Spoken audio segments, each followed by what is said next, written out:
Family সবাইকে নিয়ে ঘুরতে গেলাম মেঘনা নদীর তীরে অবস্থিত ইলিশবাড়ি পার্কে। আর আজকে ইলিশবাড়ি পার্কে নিয়ে ট্রিট দিল দুলাভাই। আর এত সুন্দর একটা পরিবেশে এসে টিকটকার মাইদা আমার সাথে এটা কি করলো। সো গাইস আজকের এই ভিডিওতে দেখবেন ইলিশবাড়ি পার্ক কোথায় অবস্থিত, কিভাবে গেলাম, কি করলাম না করলাম, এভরিথিং সবকিছু থাকবে আজকের এই ব্লগে। আর এই ভিডিওতে তো ভরপুর চমক বিনোদন তো থাকছি। সো সবাই ভিডিওটা না টেনে সম্পূর্ণ ভিডিওটা দেখতে থাকুন।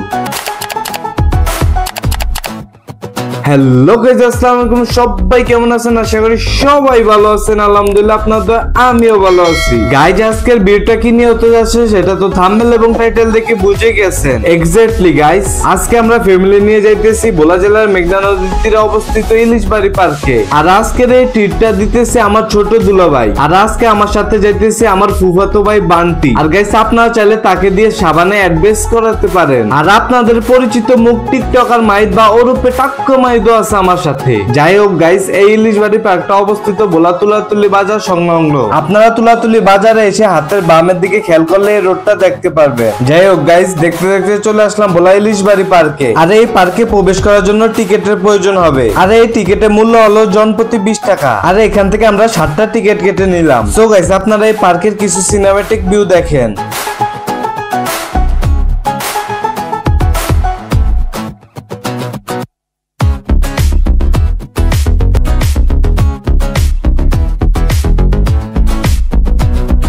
এই পার্কে আপনারা দোল খাওয়ার জন্য দোলনাও পেয়ে যাবেন। এছাড়াও বাচ্চাদের জন্য কিড জোন আছে, ওখানে বাচ্চারা বেশ আনন্দ করে খেলতে পারবে। এই পার্কে বেশ সুন্দর সুন্দর ইনডোর আউটডোর বসার স্থান আছে। গাইজ এটা হলো পার্কের ভিতরের অংশ। আর আপনাদেরকে আউটডোরে আকর্ষণীয় ঘরগুলোও দেখাবো। এছাড়াও গাইজ এই পার্কের ভিতরে মাটির তৈরি জিনিসপত্র একটি স্টলও পেয়ে যাবেন। এই স্টলে বেশ সুন্দর সুন্দর মাটির কারুকাজ করা শোপিস এবং নিত্য প্রয়োজনীয় অনেক আসবাবপত্র পেয়ে যাবেন এই স্টলে। চলুন গাইজ এখন আপনাদেরকে আউটডোরে সুন্দর সুন্দর ঘরগুলো দেখাই। এখানে ঢুকার সঙ্গে সঙ্গে ইলিশ মামা আমাদেরকে স্বাগতম জানালো।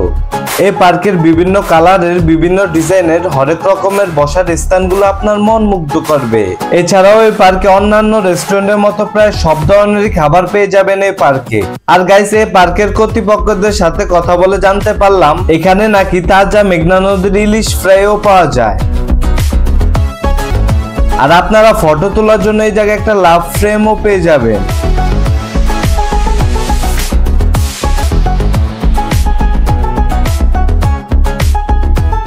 চলুন গাইজ আপনাদেরকে পাখির চোখে উপর থেকে কিছু ড্রোন ফুটেজ দেখাই।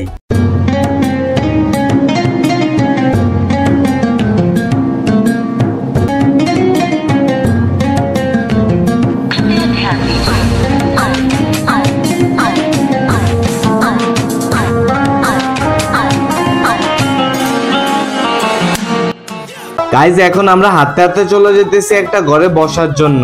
আমরা এখানকার হালকা পাতলা কিছু খাবার ট্রাই করব। এখানে এসে আমার মনটা পুরো ফ্রেশ হয়ে গেল। এত কাছ থেকে নদীর পাশে বসে প্রশান্তময় ঠান্ডা ঠান্ডা হাওয়া বাতাস, ওভারঅল সবকিছু মিলিয়ে মন মুগ্ধ করার মতো। আর গাইজ এই দৃশ্যটা পার্সোনাল ভাবে আমার কাছে অনেক বেশি ভালো লাগছে।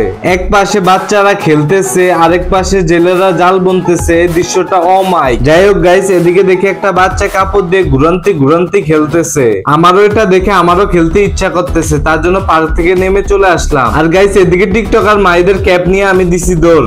যাই হোক গাইস, এটা হলো পার্কের নিচের অংশ। আর এই পার্কটা কাঠ, বাঁশ এবং মোটা মোটা গাছ দিয়ে তৈরি। এদিকে আমরা নিচে নেমে একদম নদীর পাড়ে চলে আসছি। আর এখান থেকে নাকি টিকটকার মাইদ মাছ ধরবে। কি কি মাইদ বড় মাছ কামাচ্ছে না কই যাই কই মাছ আসছে। গাইস টিকটকার মাইদ আমাকে বোকা বানালো। সো গাইস আজকে এখানেই বিদায় নিতে হবে। যদি ভিডিওটা ভালো লাগে লাইক কমেন্ট শেয়ার সাবস্ক্রাইব দিয়ে আমার পাশে থাকবেন। আর যারা ফেসবুক পেজ থেকে দেখতেছেন পেজটাকে এখনো ফলো না করে থাকলে সবাই ফলো করে দেন। সবাই ভালো থাকবেন, সুস্থ থাকবেন। আল্লাহ হাফেজ।